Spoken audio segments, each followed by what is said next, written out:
close your eyes. You stand before a door that has not been opened in 500 years. It is narrow. It is set low into the ground. The wood is blackened with age and swollen with damp. Behind it lies a room most historians would rather not describe. It is the year 1487. Central Europe, the Holy Roman Empire. A small town in the Rhine Valley, perhaps 200 houses, a church, a market square. Narrow the frame further. A stone building at the edge of the square, half hidden behind the church wall. Narrow again. A staircase descending. A cellar. A woman sitting on straw. Forget what you have imagined. Forget the pointed hats and the bubbling cauldrons. Forget the Hollywood pyres. It was different. It was ordinary. And that is what makes it worse. She is not a sorceress. She is not old. She is a midwife, or a brewer, or a widow who owns a small parcel of land near the river. She is someone whose name appeared in the wrong mouth at the wrong time. What does the straw beneath her feel like against bare skin in November?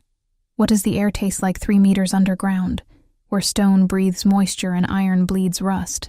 What is the sound of a town that has decided, quietly and without announcement, that you are no longer one of them? Today we go in.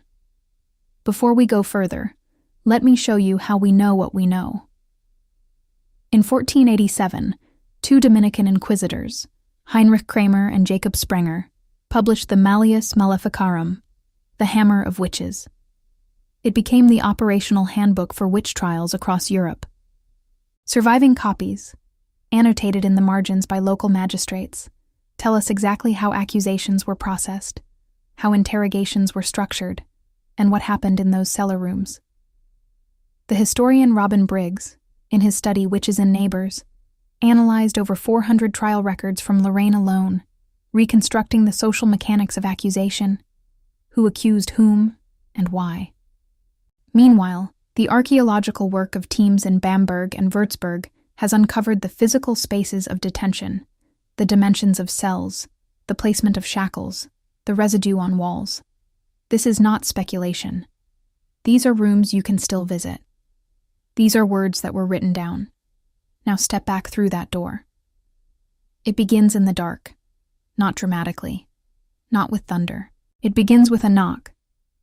You are asleep in a house that smells of wood smoke and dried herbs. The bed is a straw pallet on a wooden frame, shared with a child, perhaps 2. The blanket is wool, coarse enough to scratch. The knock is not loud. It does not need to be.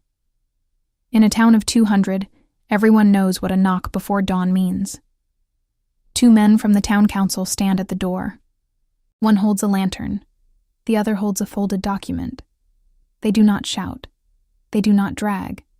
They ask her to come. The politeness is part of the procedure. It gives the process the appearance of law. Here is the first thing most people get wrong. The accusation did not come from the church, not directly. In the majority of documented cases, the first accusation came from a neighbor, a woman whose child had fallen ill, a farmer whose cow stopped giving milk, a man who lost a dispute over a shared fence. The Malleus did not need to invent suspicion. It gave existing suspicion a legal framework. When she later stood before the tribunal and was asked to name other witches, and she would be asked always, that was not born from cruelty alone. It was born from this. A neighbor who once smiled at her across the market square, and then, one Thursday in October, stopped smiling. Look at her face as she dresses in the dark. She is not yet afraid. She is confused. She still believes this is a misunderstanding. Picture the room. It is not a courtroom. It is a chamber on the upper floor of the town hall, perhaps 4 meters by 5. A table. 3 chairs on one side, a stool on the other. A clerk sits at the end with ink, quill, and a stack of paper that smells of linseed oil. Light enters from a single window, high and narrow, casting a stripe across the floor that moves as the hours pass. 3 men sit behind the table. A local magistrate, a representative of the bishop, and an assessor, often a visiting lawyer from a nearby university town, paid a daily wage of roughly 2 to 3 guilders. This is important. Witch trials were not free. Someone paid for them. The accused, in many jurisdictions, was billed for the costs of her own prosecution. The straw she slept on, the bread she was given, the salary of the man who would later apply the instruments.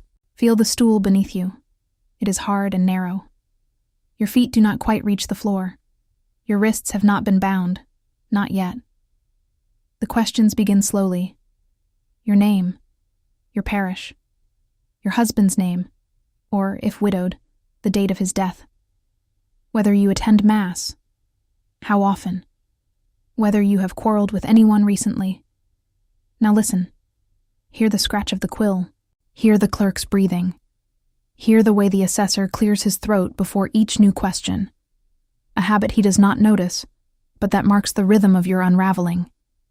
The questions are not random. They follow the structure laid out in the Malleus. Begin with the ordinary. Establish a record. Then introduce the accusation only after the subject has already spoken enough to contradict herself later. When she was eventually convicted, and in some regions conviction rates exceeded 90%, it was not because she confessed to flying on a broomstick. It was because on the morning of April 3rd, she said she had been at home, and her neighbor said she had been seen near the river. It was built from small, domestic, unremarkable things. Step back from the room. Step outside. The sun is directly overhead now. The town continues. This is the detail that unsettles most. The market is open. Children play near the fountain. A blacksmith works. The smell of fresh bread drifts from the baker's house. Life does not pause for what is happening inside the town hall. The machinery of accusation runs alongside the machinery of daily life, and neither interrupts the other. While the examination continues upstairs, 2 women, appointed by the court, are sent to her home to conduct a body search. They are looking for the witch's mark, a mole, a scar, a patch of skin that does not bleed when pricked. The Malleus specifies that such marks are often found in hidden places on the body. The search is thorough. The women who perform it are not cruel by nature. They are doing what the law requires. They are paid a small fee. They will go home afterward and cook supper for their families. Every woman's body has marks: a birthmark, a callus, a scar from a childhood fall. In the logic of the trial, every body carries its own evidence of guilt. The search does not look for the mark. It confirms the mark that was always there. When we later speak of witch hunts as irrational, as mass hysteria, that is not what the records show. The records show procedure. Forms filled in triplicate. Payments logged. A system that functioned precisely because it was organized, not because it was chaotic. Now descend. Go down the stairs. Count them. In the Bamberg witch prison, one of the few whose architecture survives in detailed sketches, there were 14 steps from the ground floor to the detention level. The ceiling lowers as you go. The air thickens. The temperature drops. The cell is approximately 2 meters by 2 meters. Stone walls. A stone floor. Straw on the ground, replaced at intervals that the records suggest were irregular. A bucket in the corner. No window. Light enters only when the door opens. The sound you hear is water, not flowing, but seeping. A slow bleed through limestone that makes the walls permanently damp to the touch. She is placed here after the initial examination. She may stay for days. She may stay for weeks. The Malleus recommends that the accused be kept in isolation, to prevent her from receiving counsel or comfort. The purpose is not punishment, not yet. The purpose is softening. Hunger, cold, darkness, and silence are the first instruments. The body weakens. The mind folds inward. By the time the formal interrogation begins, resistance has already been partially dismantled. Imagine pressing your hand flat against the wall. It is cold enough to ache within seconds. Now imagine that cold is everywhere, beneath you, above you, on all sides, and that there is no fire, no blanket, no body beside yours to share warmth. The shivering begins within hours and does not stop.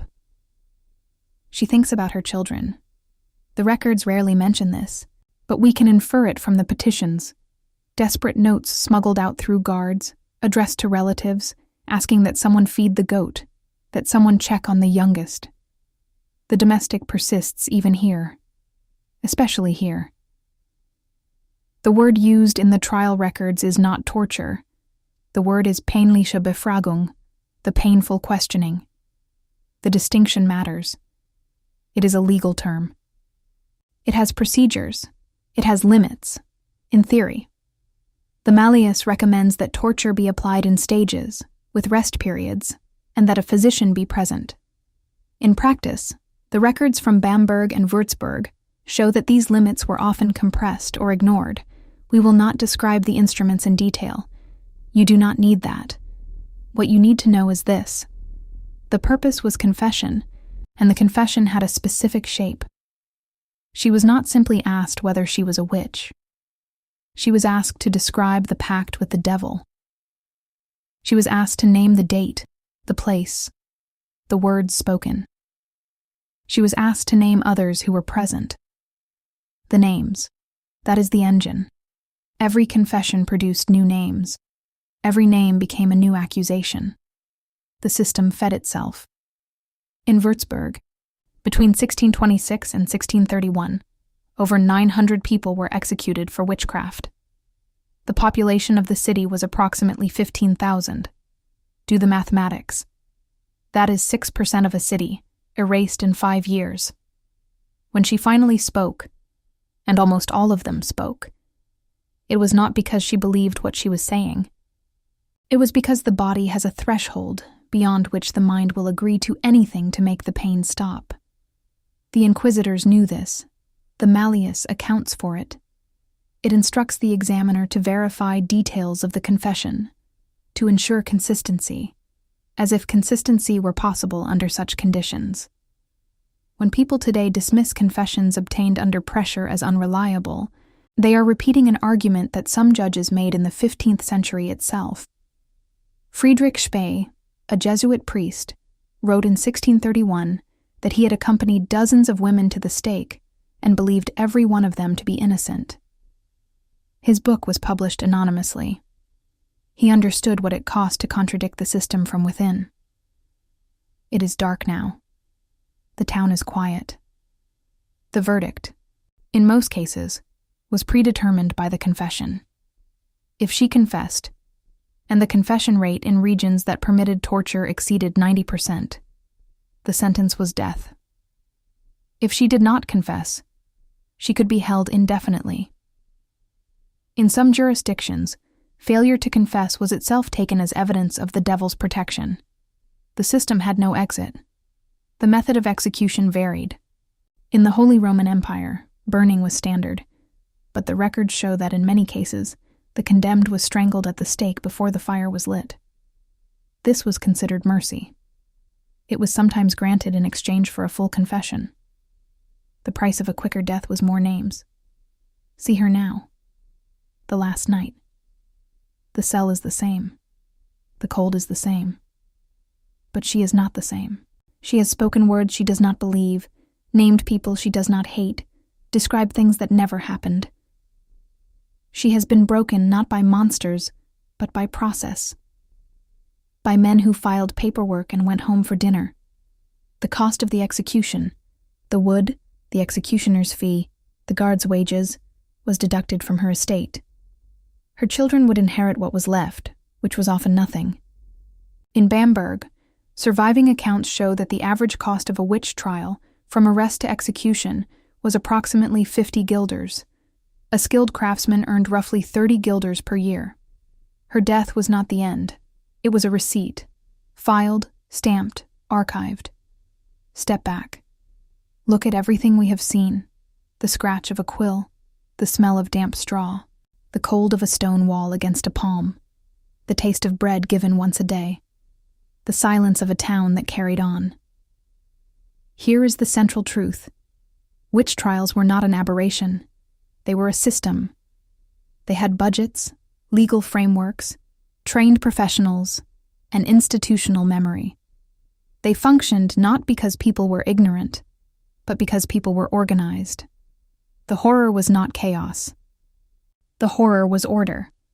And that is what connects her world to yours. Not broomsticks, not superstition. The mechanism by which a community identifies someone as other, and then uses its own institutions to destroy them, has not disappeared. It has only changed its vocabulary. She was not killed because she was a witch. She was killed because someone needed her to be one. Because the system, once started, required fuel. Because the neighbor who accused her could not take it back without becoming suspect herself. Because the magistrate who signed the warrant could not release her without questioning the magistrate who signed the one before. Think about that. Think about the systems you live inside. Think about the moment when the cost of questioning becomes higher than the cost of compliance. Think about who, in your own world, sits on straw in a room that nobody visits. She had a name. We do not know it. The records kept the procedures but discarded the person. That is perhaps the final cruelty, not the fire, but the filing system that made her disappear twice. Once from the living, once from memory. You opened a door at the beginning. You cannot close it now. If this video helped you see the past not as distant spectacle but as a mirror held to the present, then help us reach more people. We are a small channel on the way to 1,000 subscribers, and every subscription counts. Click subscribe now. It takes only a second. And before you go, leave a comment. What surprised you most? The fact that neighbors, not the church, made the first accusations? That the accused was billed for the costs of her own trial? Or that some judges in the 15th century already knew the confessions were false and said nothing? Write it in the comments. It takes only 15 seconds and helps this video reach more people. Thank you for staying until the end. Until next time.